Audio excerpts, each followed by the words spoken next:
In this video, we're going to show you the perfect itinerary for Tuscany. One of the questions we get asked most is how to build an itinerary that combines Florence, Pisa, Siena, and the Chianti vineyards. To do this trip comfortably and truly enjoy it, we recommend at least 7 days. That's why we've prepared a super complete 7-day itinerary with the best of Tuscany, detailed day by day. If you have less time, you can cut the Siena or Chianti days, but it would be a shame.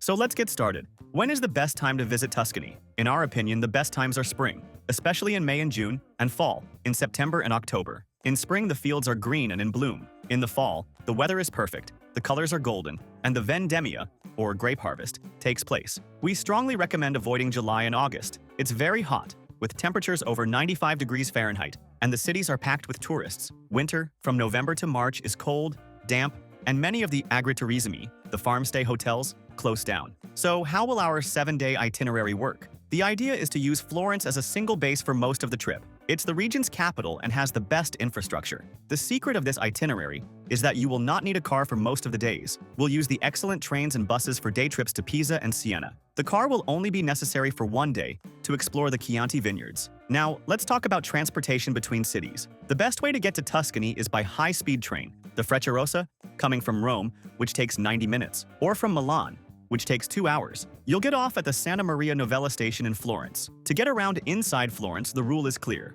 Walk. The city is small, flat, and the center is closed to cars. For the day trip to Pisa, the best way is the regional train. The journey takes exactly 1 hour, costs about €9 each way, and leaves frequently from the Florence station. For the day trip to Siena, the golden tip is to go by bus, not train. The regional bus from the TIM company leaves from the bus station next to the Florence train station and drops you inside the historic center of Siena, which is much more practical. The train station is far away. The bus ride takes 1 hour and 15 minutes and costs about €8. For the day trip to Chianti, then yes, you need a car. We will rent a car for just 1 day. And the most important warning, do not rent a car to stay in Florence. The entire city center is a ZTL, or limited traffic zone. If you enter with an unauthorized car, a camera will log your plate and you will receive a hefty fine on your credit card months after your trip. It's the biggest tourist trap. Staying in a good area will make your trip much easier. You'll be close to all these tourist spots. Since Florence will be our main base, let's focus on it. The city is small and everything is walkable. The best area is to stay near the Duomo or Piazza della Signoria. You'll be in the heart of everything and near the train station.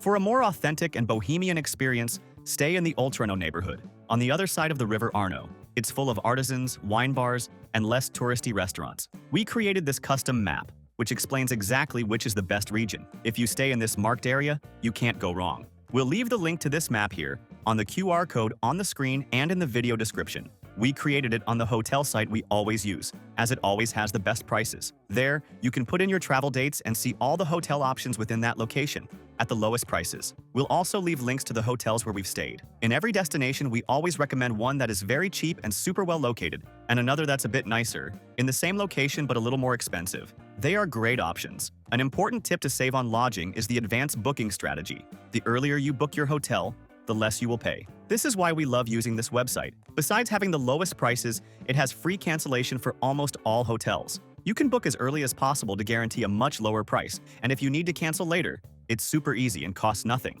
And remember that in the link below, we always organize everything you need to plan your entire trip for the best price. The sites we use to plan our trips and that have everything much cheaper: Travel eSIM, travel insurance at half price, tickets for all attractions, good and cheap hotels we've stayed at, cheap car rentals, and the global account to carry money paying much lower fees. And the links already contain automatic discounts, as we are always updating them. So save and use this page that will make your trip much easier. Now, let's get to the day-by-day plan. Day 1. Arrival in Florence and views. Take the first day to arrive at the Santa Maria Novella train station or the Florence airport. Walk or take a taxi to your hotel and check in. Spend the afternoon on a recognition walk. Start at Piazza del Duomo to see the impressive facade of the cathedral. Continue to Piazza della Signoria, which is an open-air museum with famous statues. And finish by crossing the Ponte Vecchio, the medieval bridge full of jewelry shops. In the late afternoon, let's go for the best view of the city. Take bus number 12 or 13, or a taxi, and go up to Piazzale Michelangelo. It's a square on a hill with a breathtaking view of Florence,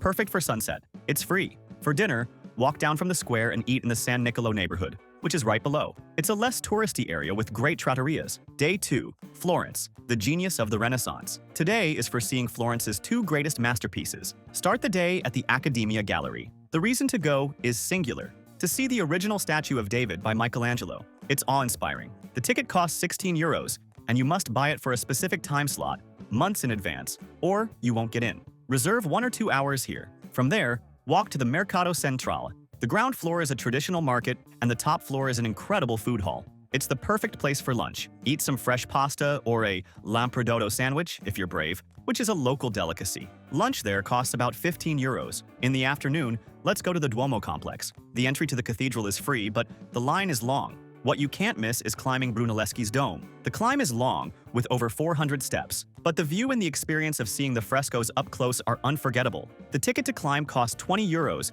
and must also be bought online months in advance, as time slots sell out very fast. Day 3. Florence. Art and Oltrarno. In the morning, visit the most important painting museum in the world, the Uffizi Gallery. This is where Botticelli's The Birth of Venus is, along with works by Leonardo da Vinci and Michelangelo. It's a huge museum. Set aside at least 3 to 4 hours. The ticket costs 25 euros, and just like the David and the Dome, you need to buy it well in advance with a timed entry.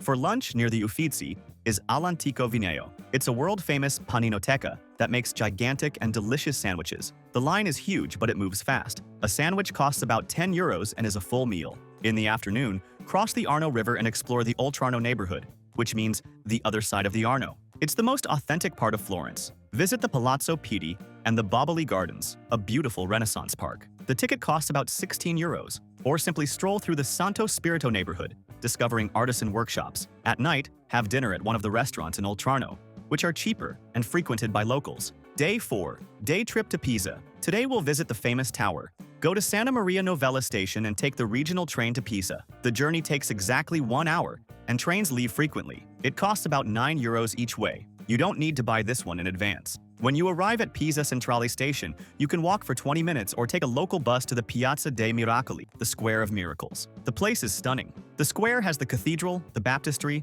and of course the Leaning Tower. For lunch, avoid the tourist traps on the square. Walk a few blocks into the historic center. In the afternoon, if you want to climb the tower, the ticket costs 20 euros. It's a very fun experience to climb the steps and feel the lean. We recommend buying this ticket online in advance to secure your time slot. In the late afternoon, take the train back to Florence. Day 5. Day trip to Siena. Today we'll visit Florence's rival. Our golden tip is to go by bus, not train. Go to the bus station in Florence right next to the train station. Take the Rapida bus from the TME company. The journey takes 1 hour and 15 minutes and drops you inside the historic center of Siena, which is much more practical. The train station is far away. The ticket costs about 8 euros. Arriving in Siena, go straight to the Piazza del Campo. It's a spectacular shell-shaped medieval square. Climb the Torre del Mangia for an incredible view. It's over 400 steps, but the view from the top is one of the most beautiful in Italy. The ticket costs 10 euros. For lunch, eating in the Piazza del Campo itself is expensive, but sitting there for a spritz is worth it. In the afternoon, visit the Duomo of Siena.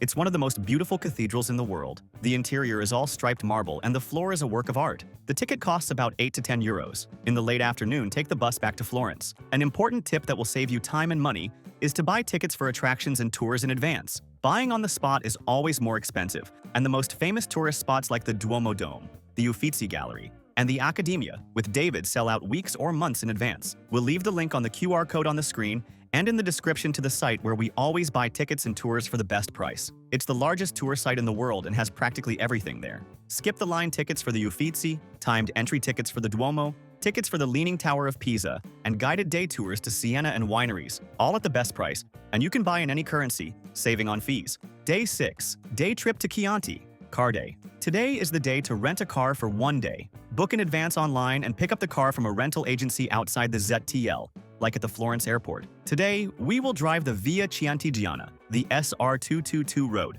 which cuts through the Chianti Classico wine region. Our first stop, about an hour from Florence, is Grave in Chianti. It's the capital of the region. Visit the main triangular square, Piazza Matteotti, and go into the famous butcher shop, Antica Macelleria Falorni, to taste hams and salamis. From there, head to a winery. You need to book your visit and tasting in advance. One of the most famous is Castello di Verrazzano, or Castello di Broglio. A guided tour with tasting and lunch can cost from 50 to 100 euros per person, and it's an incredible experience. In the afternoon, continue driving through the hills and stop in Castellina, in Chianti, or Rada in Chianti, other stone villages to walk around. In the late afternoon, drive back to Florence and return the car. Day 7. Florence markets, shopping, and departure. On your last day, Enjoy the morning by visiting the markets of Florence. If you like leather, go to the San Lorenzo market. It's a giant street market selling jackets, bags, and belts. Quality varies, so research and bargain for the price. Then, go to the Mercato Centrale.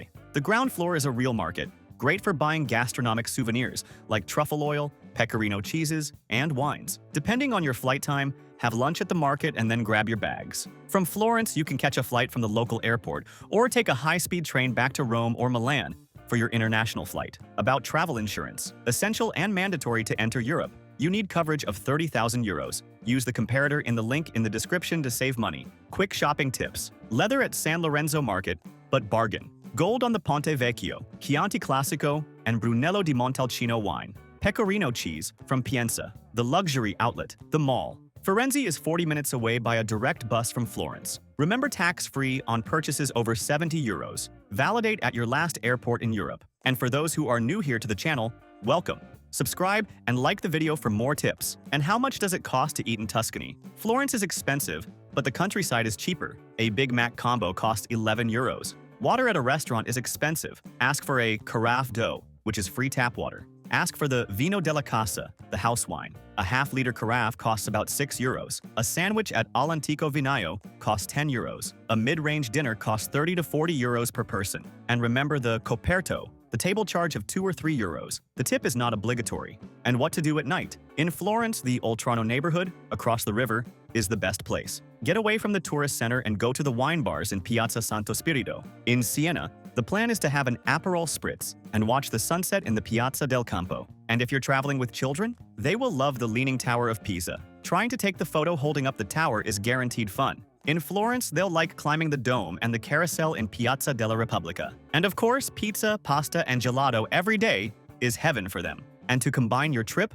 Tuscany is the heart of Italy. From Florence, you are 90 minutes from Rome, 2 hours from Venice, and 2 hours from Milan. You can also take a train from Florence to La Spezia and visit Cinque Terre, the 5 colorful villages on the coast, which is about 2.5 hours away. If you liked this detailed Tuscany itinerary, like the video and subscribe to our channel. Leave your questions in the comments. Thank you very much and have a great trip.